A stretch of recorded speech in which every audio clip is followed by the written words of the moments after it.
When the FBI arrested Heber Jeffs on kidnapping charges in Minot in February, many people were surprised to learn that Jeffs and other members of the Fundamentalist Church of Jesus Christ of Latter-day Saints, or the FLDS, are making connections in North Dakota. Heber Jeffs is the nephew of convicted child rapist Warren Jeffs, who investigators say leads the extremist group from a federal prison in Texas. Prosecutors claim Heber kidnapped a 10-year-old from Utah and brought her to Minot as part of a revelation to gather the FLDS women at Warren's order. They say Heber's arrest is the latest event that's arisen from years of criminal investigations into the organization. To understand the group's presence in North Dakota, Erica Craven first brings us up to Williston and then down to South Dakota to learn why and how people are leaving the FLDS. The American dream is simple. Hard work pays off. Lauren is in Williston, chasing that dream. As a kid, I always wanted to fix things. He says he was raised on American values. You'll never find somebody that's more patriotic than somebody from the FLDS. But wasn't free. You know, you couldn't have a computer, you couldn't have a cell phone, you couldn't listen to the radio, you couldn't watch movies. For the first part of his life, he, his mother, father, and 10 siblings followed orders from one man. Once Warren Jeffs took over, then everything went downhill in a hurry. The FLDS is an offshoot of Mormonism, but the group was ousted from the mainstream religion more than a century ago due to their beliefs in polygamy. Lauren says Warren Jeffs led the group with increasingly strict rules while Jeffs committed crimes he's in prison for. I've seen pictures of him making out with like 11-year-old girls. Warren Jeffs is sitting life in prison plus 20 for arranging, you know, the marriage of underage people and the rape of these underage girls. That's Matt Browning. He spent years monitoring the group. He says the issue he takes with the FLDS is not one of religious difference, but of protecting human rights. If you take religion out, you still have human trafficking, you still have frauds, you still have assaults, you still have child molest, you still have kids that are thrown out to the streets that we as society are going to have to take care of. And that's without the religion. Now you put the religion back into it. Now God has sanctioned that. Browning and his wife have helped those who want to leave. You have to take the time to understand them. What they will tell you, it wasn't the physical fence, it was the mental fence that kept them in the FLDS. Custer County Sheriff Marty McKaylee was driven by the same quest for understanding. It brought him to Farmer Road again and again. And as we get up over this hill, you'll see the compound. A guard tower in a remote area of the Black Hills marks a former FLDS settlement. There, Sheriff McKaylee met his new neighbors, a group of FLDS girls and women. Can everybody see? It took him 3 years to open the lines of communication, in person and by phone. Freedom. That's what Sheriff McKaylee said some of the girls asked for. Think about it. What kind of world would we live in if we all helped each other a little bit? Of course, I'm going to help them. We couldn't tell them no. We'll help them for the rest of our lives.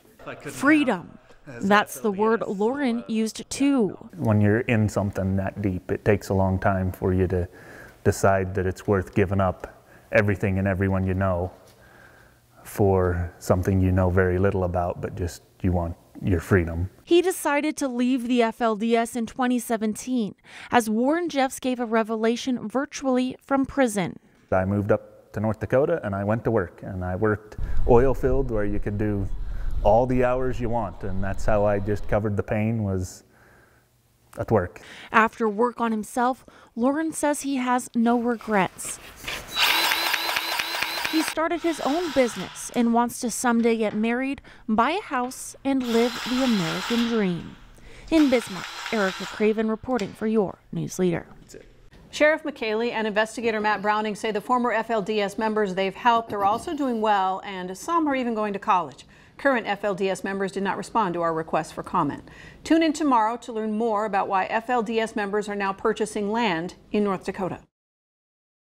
Yesterday, we told you about the Fundamentalist Church of Jesus Christ of Latter-day Saints, the crimes leader Warren Jeffs is convicted of, and why some members of the group decided to leave. Jeffs still communicates with his followers from a prison in Texas, and some investigators and former members say he's directing families to move to North Dakota. Erica Craven has the details. Right there. Small town America persists in Russo, North Dakota. There's 4 people out there right now. Quiet, remote, little crime. And we see what's going on, and we kind of patrol the town ourselves. Isolated areas away from law enforcement are a draw to the FLDS. At least that's what investigators like Matt Browning say. And it's easier to build a compound in a place that they're not known. Former FLDS member Lauren agrees. Just searching for somewhere where it's desolate and nobody messes with them. He found out on Facebook the FLDS was moving to North Dakota. It said, to mail your letter of confession or whatever to a Velva, North Dakota P.O. box. Law enforcement confirmed the locations of at least a dozen properties rented or owned by FLDS members in North Dakota. In February, the FBI arrested FLDS leader Warren Jeff's nephew, Heber Jeffs. I know Heber Jeffs because he was our neighbor. On kidnapping charges. He hasn't yet gone to trial. After the arrest, others in North Dakota took notice. Just thought, wow, Heber Jeffs is in Minot, and he's kidnapped a little girl. Sounds like the exact thing a loyal FLDS member would do. All the neighbors out there don't want that kind of stuff going on. The stuff? There's a lot of financial crime, like child labor laws, there's human trafficking, all of those things. But I think the worst victims of the FLDS are people in the FLDS.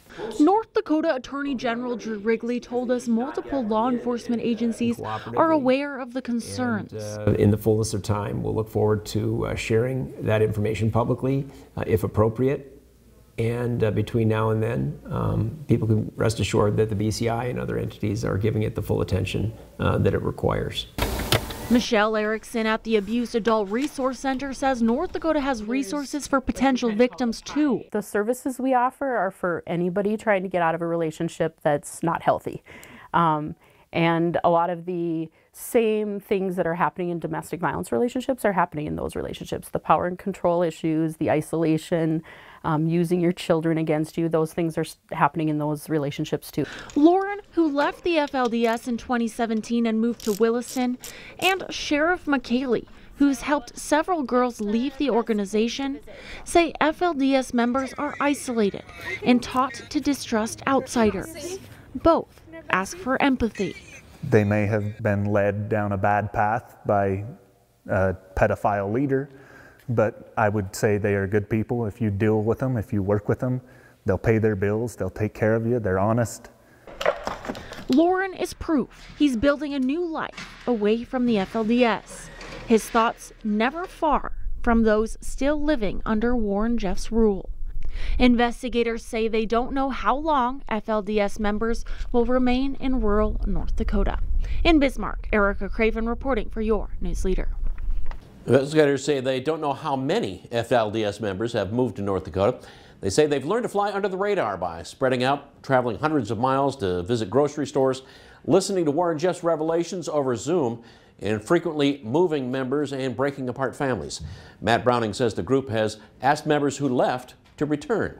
FLDS members did not respond to our request for comment. Earlier this month, reporter Erica Craven told us about members of the Fundamentalist Church of Jesus Christ of Latter-day Saints settling in rural areas in the state. Yesterday, several former FLDS members gathered in Utah, begging for help in finding their missing children. They say their children were assisted in running away or taken back into the religious community led by convicted felon Warren Jeffs. Bella Kraft is here to tell us if there are any connections to the missing Utah kids here in North Dakota. Bella. Monica, Heber Jeffs was arrested in Minot earlier this year on kidnapping charges stemming from a disappearance of his 10-year-old niece. Jeffs has been extradited back to Utah, but that might not be the end of the kidnapping story. Holding out for hope is what several former FLDS parents did on Monday in Cedar Creek, Utah. Please help. Please help find these children. They're pleading to get their missing children back. When will this be treated as what it is? This is child trafficking. This is kidnapping. This is not just a domestic dispute or children with a desire to run away.